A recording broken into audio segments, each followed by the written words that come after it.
प्रिय बेटियों, जय हिंद। अजीम प्रेमजी फाउंडेशन की स्कॉलरशिप के लिए आवेदन किस प्रकार से करना है, इस वीडियो में स्टेप बाय स्टेप आप आसानी से समझ सकेंगे और अपने खुद के ही एंड्रॉयड मोबाइल से घर बैठकर ही आप आवेदन कर सकेंगे।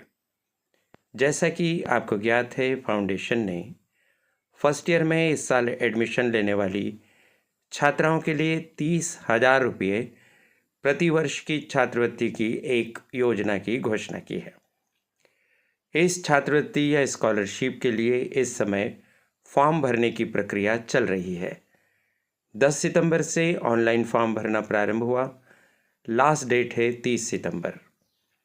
बहुत सी छात्राएं हमसे जानना चाहती हैं कि आखिर इसका फॉर्म कैसे भरा जाएगा। तो आइए हम बताना शुरू करते हैं कि आप इसको कैसे भरेंगे। सबसे पहले आप अपने गूगल ब्राउज़र पर जाइए और वहाँ लिखिए अजीम प्रेमजी फाउंडेशन और सर्च कीजिए। एक वेबसाइट खुलेगी फाउंडेशन की वेबसाइट पर स्कॉलरशिप का एक पेज है, उसे ओपन कीजिए। वहाँ आपको एक ऑप्शन दिखेगा अप्लाई नाउ का, उसे क्लिक कीजिए और आपके फॉर्म भरने की प्रक्रिया प्रारंभ हो जाएगी। अगर यह सब आपको कठिन लग रहा है तो इस वीडियो को देखने के बाद इसी वीडियो के डिस्क्रिप्शन बॉक्स में हम आपको एक लिंक प्रोवाइड कराने की कोशिश कर रहे हैं। उसको क्लिक करते ही सीधे आप फॉर्म पर पहुंच जाएंगे। जब आप अपना फॉर्म भरना प्रारंभ करें तो आपके पास कुछ डॉक्यूमेंट सॉफ्ट कॉपी के तौर पर होना चाहिए। 10वीं की ओरिजिनल मार्कशीट की सॉफ्ट कॉपी, 12वीं की ओरिजिनल मार्कशीट की सॉफ्ट कॉपी, आधार कार्ड ओरिजिनल की सॉफ्ट कॉपी, एक फ़ोटोग्राफ आपका जो 6 महीने से ज़्यादा पुराना नहीं होना चाहिए और प्लेन बैकग्राउंड पर खींचा गया बनाया गया वो फ़ोटो होना चाहिए। पासपोर्ट साइज़ का वह फ़ोटो होगा। एक मोबाइल नंबर जो चालू हो, व्हाट्सएप वाला। इसके अलावा आपने कॉलेज में एडमिशन लिया है उसका प्रमाण का कोई डॉक्यूमेंट, और बहुत अच्छा रहेगा कि आपने एडमिशन लेते समय जो फ़ीस भरी है उस फीस की रसीद का भी आप फ़ोटो खींचकर सॉफ्ट कॉपी तैयार कर लीजिए। इतना सब तैयार करने के पश्चात आप फॉर्म भरना प्रारंभ कीजिए। फॉर्म के अलग अलग हिस्से हैं और सबसे पहला जो हिस्सा आपके पास ओपन होगा वो होगा आपकी पात्रता को चेक करने का। आप एलिजिबल हैं या नहीं, इसको चेक करने के लिए 4 क्वेश्चन आपके सामने ओपन होंगे। यदि चारों क्वेश्चंस के आंसर यस में आते हैं तो आप पात्र माने जाएंगे और फॉर्म भरने की प्रक्रिया आगे बढ़ेगी। कौन कौन से वो क्वेश्चन हैं, थोड़ा सा हम आपको बड़ा करके दिखाते हैं। क्या आपने 10वीं कक्षा शासकीय स्कूल से उत्तीर्ण की है? यस है तो यस को क्लिक कर दीजिए। क्या आपने 12वीं कक्षा शासकीय स्कूल से उत्तीर्ण की है? यस है तो यस कर दीजिए। यदि 12वीं आपने शासकीय स्कूल से ओपन मोड पर उत्तीर्ण की है तो भी यस इसमें आ जाएगा। क्या आपने 12वीं कक्षा या तो मध्य प्रदेश या उत्तर प्रदेश या राजस्थान या झारखंड से पूरी की है? इनमें से किसी भी 4 राज्यों में से किसी एक राज्य से पूरी की है तो आप यस को क्लिक कर दीजिए। क्या आपको कॉलेज या विश्वविद्यालय या पॉलिटेक्निक में प्रथम वर्ष में प्रवेश मिला है, यानी इस साल आपने फर्स्ट ईयर में एडमिशन ले लिया है? यदि हाँ तो यस कीजिए। अगर इन चारों प्रश्नों के उत्तर यस होंगे तो उसके पश्चात आप पात्र होंगे। तो इससे स्पष्ट है कि यह छात्रवृत्ति की योजना उन्हीं छात्राओं के लिए है जिन्होंने 10वीं और 12वीं की परीक्षा शासकीय स्कूल से उत्तीर्ण की है, इसी साल फर्स्ट ईयर में उन्होंने एडमिशन लिया है और साथ ही साथ में वो या तो मध्य प्रदेश या उत्तर प्रदेश या राजस्थान या झारखंड से परीक्षा उत्तीर्ण करने वाली छात्रा हैं। इन चारों को यस क्लिक करने के पश्चात आप चेक एलिजिबिलिटी पात्रता को क्लिक करेंगे जो आपको ग्रीन बॉक्स में दिखाई दे रहा है। जैसे आप इसको क्लिक करेंगे तो आपके सामने नया पेज ओपन होगा जो आपको बताएगा कि आप इस छात्रवृत्ति के लिए आवेदन करने हैं तो एलिजिबल हैं यानी पात्र हैं। आप ओके को क्लिक कर दीजिए। ओके को क्लिक करने के पश्चात अब आपके पास अगला जो ऑप्शन होगा वो आपके मोबाइल नंबर के रजिस्ट्रेशन का होगा। यह प्रोसेस भी बहुत ही सरल है। इसमें आपको करना क्या है, देखिए हम बड़ा करके दिखाते हैं। यहाँ पर आप अपना मोबाइल नंबर लिखेंगे। जिस मोबाइल नंबर का उपयोग आप इस छात्रवृत्ति की प्रक्रिया में करना चाहते हैं उसका उल्लेख करेंगे। इस तरह से आप उदाहरण में देख रहे हैं 810000 ये मोबाइल नंबर लिख दिया है। मोबाइल नंबर लिखने के बाद आप सेंड OTP को क्लिक करेंगे। जब आप सेंड OTP को क्लिक करेंगे तो आपके पास एक OTP आएगा। जब आपके पास OTP आ जाएगा तो आप यहाँ पर अगले पेज पर आप इंटर रिसीव्ड OTP में आप अपना OTP लिख दीजिए जो आपको प्राप्त हुआ है। OTP यानी वन टाइम पासवर्ड, और इसको वेरीफाई OTP कर दीजिए। जैसे ही आप वेरीफाई OTP करेंगे आपके पास एक मैसेज और आएगा, उस पर लिखा रहेगा success, mobile number verified successfully, mobile number सफलतापूर्वक सत्यापित किया गया। ओके कर दीजिए। ओके क्लिक करने के बाद अब आप आगे बढ़ेंगे। जब आप आगे बढ़ेंगे तो आपको अपनी व्यक्तिगत जानकारी इसमें लिखना होगी।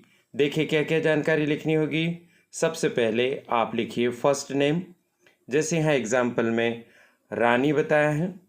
फिर लास्ट नेम कुमारी, और ये जो नाम होना चाहिए ये तो या तो आधार कार्ड के अंदर लिखा हुआ हो या 10वीं की मार्कशीट में लिखा हो, उसको आप लिख दीजिए।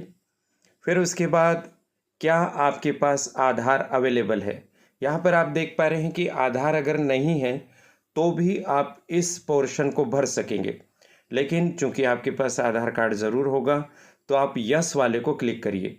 यदि नहीं है तो नो वाले को क्लिक करेंगे। यस को क्लिक करेंगे या नो को क्लिक करेंगे तो भी आप अगली स्टेप पर पहुंच जाएंगे।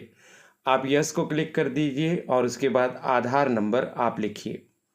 यदि आधार कार्ड है तो आधार नंबर लिखिए। मान लीजिए आपके पास आधार कार्ड नहीं है तो क्लास 10th का रोल नंबर लिखने से आपका काम हो जाएगा।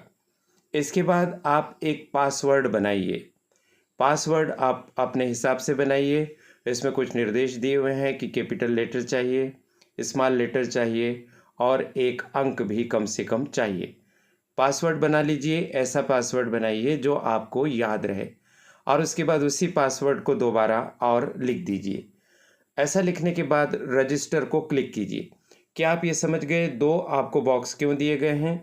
यदि आधार कार्ड है तो लेफ्ट वाला हिस्सा काम में आ जाएगा, आधार कार्ड नहीं है तो राइट वाला हिस्सा काम में आ जाएगा। आधार कार्ड है तो उसके नंबर से आप आगे बढ़ जाएंगे। आधार कार्ड नहीं है तो 10वीं के रोल नंबर लिखकर भी आप आगे बढ़ जाएंगे। उसके बाद इसको रजिस्टर को क्लिक करिए। क्लिक करने के बाद आपके पास एक मैसेज आएगा, रजिस्ट्रेशन सक्सेसफुल, पंजीकरण सफल हो गया। ओके को क्लिक कर देंगे और आगे बढ़ेंगे। अब स्कॉलरशिप पोर्टल पर आप लॉगिन कर लेंगे। जब आप लॉगिन करेंगे तो आपको एक यूज़र नेम और पासवर्ड आपको मिलेगा। यूज़र नेम कहाँ से आपको प्राप्त होगा ये देखिए। पंजीकरण सफल होने पर आपको अपने पंजीकृत मोबाइल नंबर पर SMS द्वारा यूज़र नेम प्राप्त होगा। ये यूज़र नेम सामान्यतः आपके नाम के शुरू के 4 अक्षर और आपके आधार नंबर के अंतिम 4 अक्षर पर 4 अंकों पर मिलकर बना हुआ रहेगा।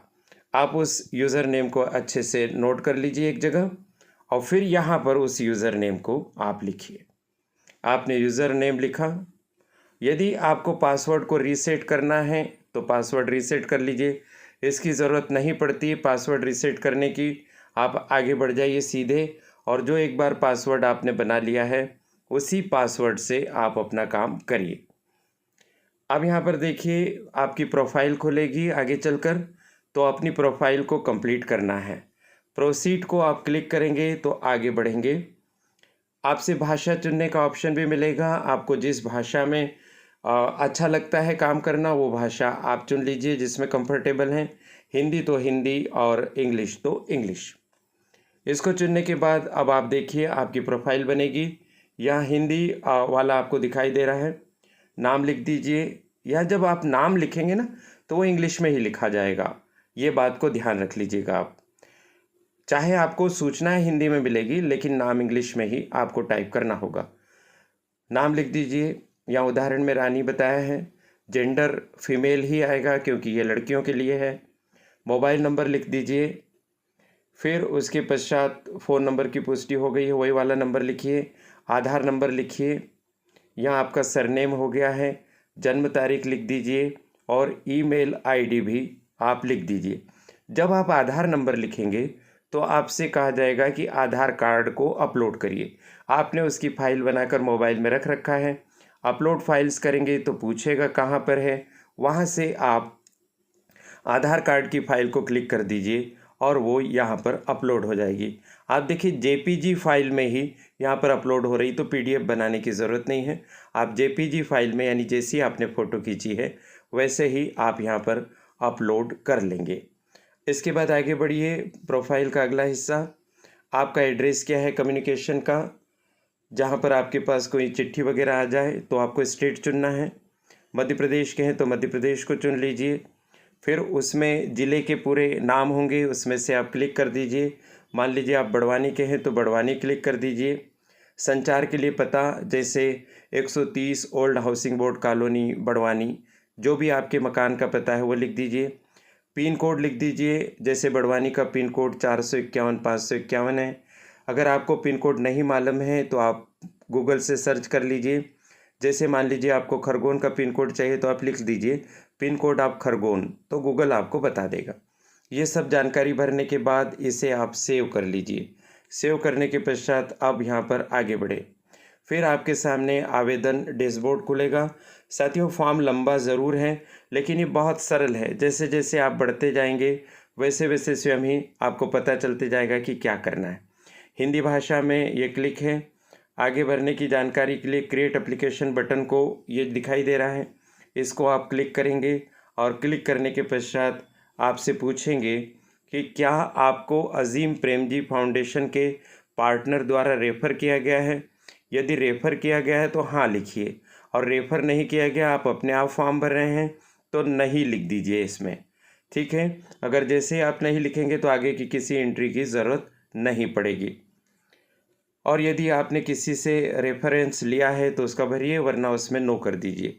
अब स्कूली शिक्षा का विवरण देना होगा हमको। सबसे पहले कक्षा 12वीं का उत्तीर्ण करने का वर्ष, शिक्षा का प्रकार रेगुलर, राज्य मध्य प्रदेश लिख दीजिए, जिला बड़वानी लिख दीजिए यानी जहाँ के हो आप। ब्लॉक यानी विकासखंड होता है, अगर आपको नहीं पता है तो पता कर लीजिए। पिन कोड लिख लीजिए, स्कूल का नाम लिख लीजिए, 12वीं में कितने परसेंटेज आपको मिले वो लिख दीजिए, और यहाँ 12वीं की मार्कशीट को अपलोड करना होगा। जेपीजी फाइल आपने बना रखी है, जेपीजी फाइल यानी फ़ोटो खींचा हुआ, उसको यहाँ पर अपलोड कर दीजिए। 12वीं के बाद फिर अब हम पहुँचेंगे 10वीं का विवरण देने में। ठीक उसी तरह से कब पास हुए, कौन से राज्य में, कौन से ब्लॉक में, स्कूल, शिक्षा का प्रकार रेगुलर, जिला वगैरह आप लिख दीजिए। यहाँ पर भी 10वीं की मार्कशीट अपलोड कर दीजिए और उसके बाद आगे आप बढ़िए। आपसे 8वीं का भी पूछ रहे हैं, लेकिन 8वीं का कंपलसरी नहीं है, आप इसको स्किप करके आगे बढ़ सकते हैं। लेकिन अगर आपके पास विवरण है तो आप इसमें ज़रूर भर दीजिए। 8वीं की मार्कशीट के आधार पर ये सब जानकारी भर दीजिए और 8वीं की आप मार्कशीट भी अपलोड कर दीजिए। इसे भरना ज़रूरी नहीं है, ये यहाँ पर ऐच्छिक है, इसको ध्यान रखिएगा। फिर उसके बाद आपकी सामाजिक आर्थिक स्थिति के बारे में कुछ प्रश्न हैं। क्या आप दिव्यांग व्यक्ति हैं? हाँ तो हाँ, और नहीं तो नहीं लिखिए। फिर अभिभावक क्या करते हैं, उनकी स्थिति बताना है कि माता जीवित है, पिता जीवित है, दोनों जीवित है, दोनों जीवित नहीं है। वहाँ पर ऑप्शन मिलेंगे, क्लिक कर दीजिए। पिता का नाम, धर्म, समुदाय का नाम लिख दीजिएगा आप इसके अंदर। फिर उसके बाद दिव्यांगता नहीं है तो कोई बात नहीं, माता का नाम, पारिवारिक आय जितनी है उसमें ऑप्शन खुलेंगे, कहाँ से कहाँ तक की सीमा में आपके परिवार की आय होती है वो लिख दीजिए। सामाजिक श्रेणी, अनुसूचित जाति, जनजाति, सामान्य आदि जो भी है उसका उल्लेख आप यहाँ पर कर दीजिए। ये ऑप्शन आपको ऑलरेडी मिलेंगे, केवल क्लिक करना आपको रहेगा। समुदाय के नाम में जैसे मान लीजिए आपने अनुसूचित जनजाति लिखा है तो बहुत सारे जनजातीय समुदाय होते हैं, जैसे भील, भिलाला, गोंड, कोरकू। आप जिस समुदाय में आते हैं वह समुदाय आप यहाँ पर लिख दीजिए। फिर उसके बाद अगर आपने SC ST आदि कुछ लिखा है तो यहाँ पर आप जाति जनजाति का प्रमाण पत्र अपलोड कर दीजिए। अगर आपने दिव्यांगता बताई है, डिसेबिलिटी बताई है, तो उसका सर्टिफिकेट अपलोड आपको करना होगा। अगर नहीं बताया है तो करने की ज़रूरत नहीं रहेगी। फिर सेव एंड कंटिन्यू के बटन को आप क्लिक करेंगे तो आगे बढ़ेंगे। अब आपको इसमें ये बताना है कि 12वीं उत्तीर्ण करने के बाद आपने कॉलेज में कहाँ एडमिशन लिया, तो किस स्टेट में लिया है, किस कॉलेज में लिया है, कोर्स किस तरह का है, कैटेगरी है उसमें अलग अलग, जैसे कला, वाणिज्य, इंजीनियरिंग, डॉक्टरी आदि, वो सब वहाँ पर आपको ऑप्शन मिलेंगे। कोर्स का सिस्टम कैसा है, एनुअल है, सेमेस्टर है। कोर्स प्रारंभ करने की तारीख कौन सी है, तो आप जुलाई 24 को लिखेंगे इसके अंदर। फिर कोर्स का प्रकार कैसा है, ग्रेजुएट कोर्स है या डिप्लोमा कोर्स है। शैक्षणिक कोर्स का नाम, जैसे यहाँ बीई लिखा है, आपका बीए है तो बीए लिखिए, बीकॉम है तो बीकॉम लिखिए। कोर्स की अवधि 3 वर्ष है तो 3 वर्ष, 4 वर्ष है तो 4 वर्ष। आप वर्तमान में किस वर्ष के कोर्स में पढ़ रहे हैं, तो प्रथम वर्ष में पढ़ रहे हैं। शुल्क की रसीद को अपलोड कर दीजिए और प्रवेश प्रमाण पत्र अगर आपके पास है उसको अपलोड कर दीजिए। प्रवेश प्रमाण पत्र का यहाँ पर तात्पर्य यह है कि जो आपने ऑनलाइन एडमिशन लिया है तो एडमिशन के आपके पास जो प्रिंट निकला है उसको यहाँ कर दीजिए और जो फीस जमा करी है उसको यहाँ पर कर दीजिए। दोनों में से अगर एक ही है तो फीस वाले को आप अपलोड कर दीजिए। उसके बाद आप आगे बढ़ेंगे। जैसे ही आप आगे बढ़ेंगे तो अब आप इस स्थिति में होंगे कि अपने आवेदन को जमा कर दें, तो आपके पास ऐसा एक पूरा विवरण लिखा हुआ बॉक्स ओपन होगा। उसमें सबसे ऊपर एक चौकोर छोटा सा बॉक्स है, पहले उस पर क्लिक करिए तो हरे रंग का उस पर एक टिक बन जाएगा। उसके बाद यहाँ पर कुछ बातें बताई है कि हमने आपकी सब जानकारी एकत्र की आदि, सहमत हूँ, वैसा सब पूछ रहे हैं आपसे। तो अब आपको इसमें आई एग्री एंड सबमिट आप डायरेक्ट कर सकते हैं। और आपको लगता है कि आप अपने फॉर्म को एक बार देखना चाहते हैं कि उसमें कोई गलती तो नहीं हो गई, तो आप प्रीव्यू वाले बटन को क्लिक करेंगे तो आपके सामने पूरा भरा हुआ फॉर्म एक बार आपको दिखाई देगा। उसको देख लीजिए एक बार, आपको आवश्यकता महसूस होती है तो उसके बाद, अन्यथा आप आई एग्री एंड सबमिट को क्लिक करेंगे जो आपको यहाँ ग्रीन बॉक्स में दिखाई दे रहा है।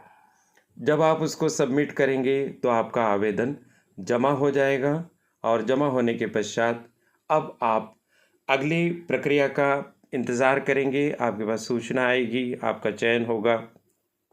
कोई और जानकारी की आवश्यकता होगी तो उस तरह की कोई फ़ोन वगैरह आएगा या मेल वगैरह आपके पास आएगा। अगर आप चयनित हो जाते हैं तो फिर आपसे आपके बैंक अकाउंट के डिटेल मांगे जाएंगे और फिर निर्धारित नियमानुसार और प्रक्रिया के अनुसार आपको प्रतिवर्ष 30,000 रुपये की छात्रवृत्ति मिलने लग जाएगी। तो आशा है अब आपको आवेदन करने की प्रक्रिया स्पष्टता से समझ में आ गई है।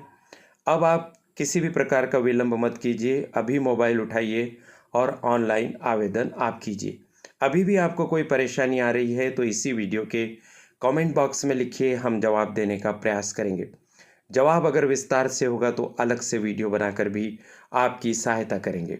करियर एडवाइस चैनल की संचालिका प्रीति गुलवानिया जी और उनकी परिश्रमी टीम के प्रति बहुत बहुत आभार। आप सभी को शुभकामनाएं। जय हिंद।